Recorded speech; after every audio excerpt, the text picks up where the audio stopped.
नमस्कार, आप देख रहे हैं मनी 9 झटपट। मैं हूं दिव्या। एक कमाने वाले व्यक्ति के लिए अधिकांश कमाई की गणना करना आसान होता है, लेकिन अगर करदाता ने कोई संपत्ति बेची है तो उस स्थिति में किसी के कैपिटल गेन की गणना करते समय स्थिति मुश्किल हो सकती है।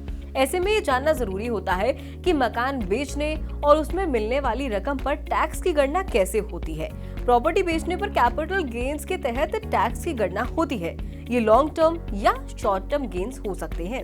लॉन्ग टर्म गेन्स में टैक्स तब लगेगा जब आप मकान 3 साल तक रखने के बाद बेच रहे हैं। अगर मकान 3 साल से पहले बेचा जा रहा है तो उस पर शॉर्ट टर्म गेन्स का नियम लागू होता है। इनकम टैक्स एक्ट कहता है कि किसी भी तरह का कैपिटल एसेट जैसे कि मकान बेचने पर घाटा हो या नफा, प्रॉपर्टी के मालिक को टैक्स तो देना ही होता है। ये खास तरह का टैक्स कैपिटल गेन्स के अंतर्गत आता है। कैपिटल गेन्स पर जो टैक्स दिया जाता है उसे कैपिटल गेन्स टैक्स कहा जाता है।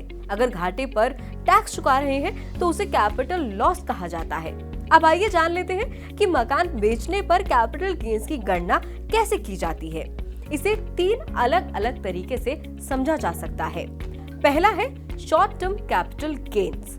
मकान खरीदने के 3 साल के भीतर उसे बेच दिया और बेचने पर जो फायदा हुआ तो उसे शॉर्ट टर्म कैपिटल गेन्स माना जाएगा। ये गेन आपकी इनकम का हिस्सा होगा और आपके टैक्स स्लैब के हिसाब से टैक्स की गणना की जाएगी। दूसरा है लॉन्ग टर्म कैपिटल गेन्स। मकान खरीदने के 3 साल बाद उसे बेचा जाए और बिक्री से हुए फायदे पर जो टैक्स लगता है उसे लॉन्ग टर्म कैपिटल गेन्स कहते हैं। बिक्री से हुए फायदे पर 20% की दर से टैक्स लगेगा। हालांकि इस केस में टैक्स छूट के लिए क्लेम कर सकते हैं। ये छूट शॉर्ट टर्म कैपिटल गेन्स पर नहीं मिलती। अब होम लोन पर मिलने वाली छूट के बारे में जान लेते हैं। मान लीजिए आपने होम लोन लेकर कोई मकान खरीदा और उसे 5 साल के भीतर बेच दिया, तो आपको मिलने वाली टैक्स की सभी सुविधाएं वापस ले ली जाएंगी। ब्याज पर मिलने वाली छूट वापस हो जाएगी। सेक्शन 80C के अंतर्गत जो भी छूट आप पा रहे हैं या फिर पा चुके हैं उन पर सबको वापस ले लिया जाएगा। पिछले साल सेक्शन 80C के तहत जो भी टैक्स छूट ली गई है वो सब मकान बिकने वाले साल में आपकी इनकम का हिस्सा हो जाएगी। फिर उसी हिसाब से टैक्स की गणना होगी। अब अगर आपने दूसरे मकान में निवेश किया है तो उसका भी फायदा मिल सकता है। लॉन्ग टर्म कैपिटल गेन्स पर टैक्स छूट पाने के लिए सेक्शन 54 का नियम देख सकते हैं। ये धारा रिहायशी संपत्ति बेचने पर टैक्स छूट लाभ के बारे में बताता है।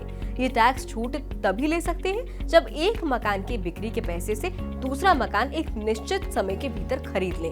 दूसरा मकान खरीदने पर लॉन्ग टर्म कैपिटल गेन्स में टैक्स छूट का फायदा मिलता है। हालांकि टैक्स छूट लेने के लिए एक मकान बेचकर एक ही मकान खरीदना होगा। अगर आपको ये खबर पसंद आई हो तो वीडियो को अभी लाइक करें, नीचे कमेंट बॉक्स में अपनी राय जरूर लिखें, साथ ही इसे आगे भी शेयर करें।